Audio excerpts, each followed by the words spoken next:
It's been a while since Duane Scott Cerny has been on the show, but he's back, and he's back with something great. Come on in, Duane.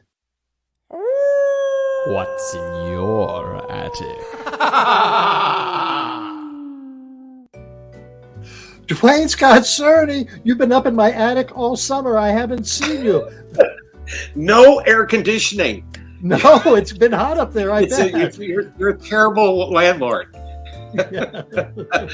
But it freed me up though to go on vacation, go to New York and see an exhibit that I had. It was on my bucket list, and I had to do it if I did nothing else. And that was right. Tell me about it. It was the C Leyendecker exhibit, who was an American illustrator from 1895 to 1951. Are you familiar?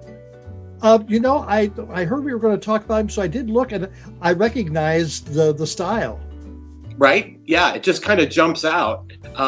So many things that I think are fascinating about this is that, he's certainly someone who was born and educated, and as far as his art, is an Art Nouveau style. But he's someone who brought out the Art Deco, because when you see his illustrations, they're much more modern. And he really brought out the modern man as being an illustrator. And it's so actually this is his house. Now this was taken in June of 1919, and he was featured in Country Life. So this is this 19-room mansion that he built for himself. I mean, he was the most successful illustrator of his time, and excuse me. Norman Rockwell, I disappeared. Norman Rockwell practically stalked this guy. And if we look at now and see Norman Rockwell is just like this big star, and Leyendecker is, you kind of have to know about him, but he's the preeminent LGBTQ artist really of our time. So many things go back to this. I mean, there wouldn't have been a Warhol. So many things go back to Leyendecker. So famous for his illustrations. Now, he did 322 covers for the Saturday Evening Post alone. 322 covers. That's like unbelievable. That's like 6 years worth, isn't it? And and Collier's Magazine, he did 80 covers. And at the height of his, this is what he was known for showing. See, when I talk about Art Deco, I mean, yes. Look at that guy. Now, this was probably Charles Beach, who was his partner, the gentleman in the swimsuit. And when he met him in 1903, everything changed. The two of them kind of got this idea, which was revolutionary at the time, was to present the masculinity of men and men together. So you could say, there's a kind of a homoeroticism, to it, but really back then there wasn't the words for that. It was just what are they implying? I was always very handsome gentleman, very collegiate, right? Kind of Harvard and Yale.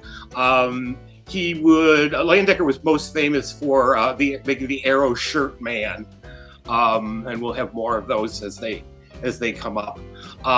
But you can see he wasn't afraid to show a little box, let's be honest. And when you're talking about things from the teens or the 20s, that's unheard of, to see that much male flesh. So he had a fan base already. They had definitely gotten into something that people hadn't seen before. And it was that when I was reading about him, and someone called it, which I love, it was kind of the Trojan horse of design, of illustrations, because he was able to slip these things in. And on one hand, you're looking at he had some men in tailored suits, and Kuppenheimer was one of the suit maker. That was somebody who was paying for these ads. Again, very Jazz Age, Great Gatsby, here in their tuxedos. But it's showing an intimacy with men that you just didn't see. He did paint and draw women, but not nearly as well. And this was his way, when I say go back to the Trojan horse, is to kind of slip this in, get this past, I'm going to say necessarily the censors, but so that he could paint and draw as he wanted and still make an unbelievable living. And when he was 34, he was booked 12 months in advance, and he was paid $350 per cover, right? That's $11,000 in today's money. He was extremely successful. But when he hooked up with Charles Beach, which is his model and rather his muse, and then that gentleman took care of like all his business dealings. So Leyendecker just had the time just to paint. So if there were things to deliver, so here's an example that was in the exhibit. So these are arrow collars. Absolutely, this was from some antique store.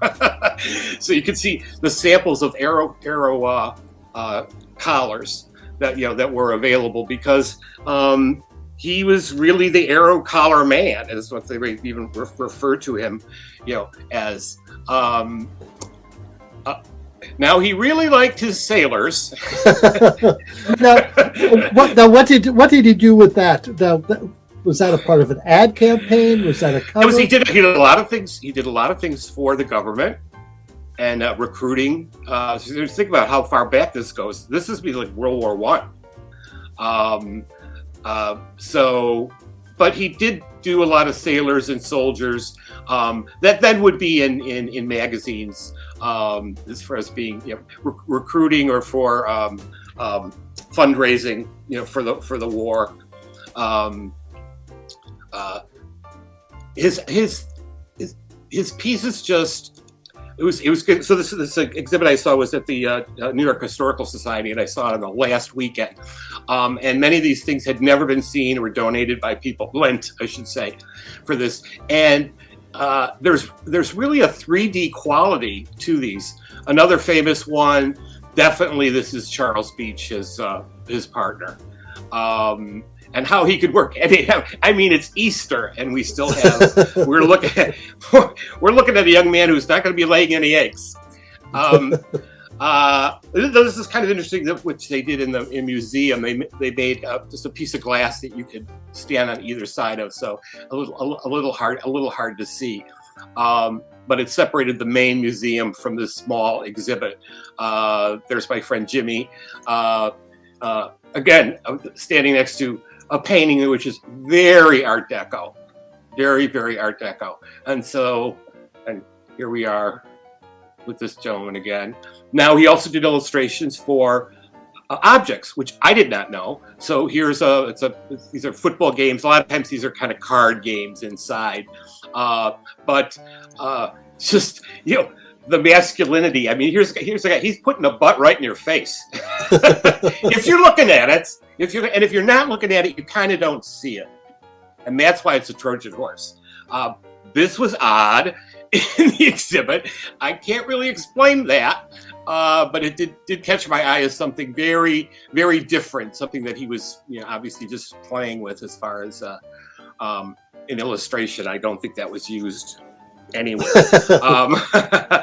But he actually, he studied at the Art Institute here in Chicago, and then he went to Paris. This was as a young man, and then came back to New York. He had a studio in Gramercy Park, and he's someone who is just, I kind of feel, lots of people know about him now, and he's got an Instagram page. Anybody wants to Google Leyendecker, you can see the extent of his work. But he really doesn't get the credit for what he did. This guy was a pioneer. Now, was he closeted? Absolutely, but we're talking the turn of the century. Now, this is his most famous piece. So this was on loan from Whoopi Goldberg, and he did a number of illustrations for Ivory Soap it floats. I also did some research about, well, hang on this for a second, about ivory soap in general. And they were very edgy. They would try things, they were just out there. Ivory soap had a line of ads that just had cats, like black cats and white cats. Like your black cat would be cleaner with ivory soap. I don't know. But they were willing to like take a chance on things. So that particular one is where there's the hidden erection. And that's what made this so scandalous.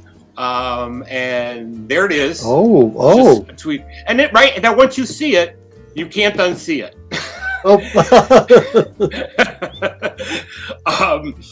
And I didn't see it at first. Everybody I showed it to ephemera people, dealers, and they go, I don't see it. But to think that was a national ad, and that's not a Sears Roebuck accidentally. There's a remember that, the little blotto of ink and there's an extra testicle. No. That was intentional. And what I think he did is he made being different acceptable. Now, yes, it was showing people of great wealth, but in his personal life and with his partner, they reached out to people of color. He did illustrations of people of color. Unfortunately, they tended to be, if it was a black man, he's the chauffeur. It was always secondary, but he pushed for that.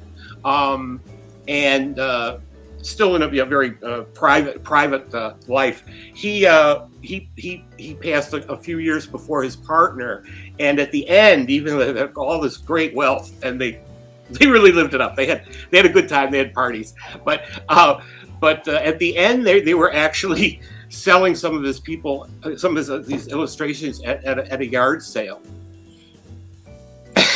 And in 2020, Sotheby's sold one of his paintings for $500,000, which is still really undervalued, because you think about somebody like Norman Rockwell, who, again, 20 years younger, but would follow him to New Rochelle. And he knew how great Leyendecker was. But the type of money that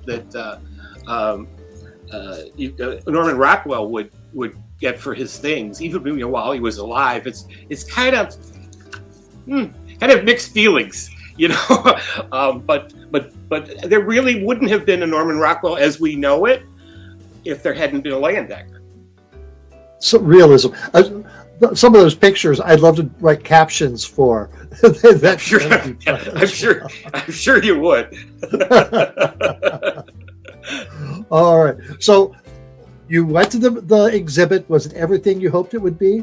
And more. I'm one of these people that I'll start.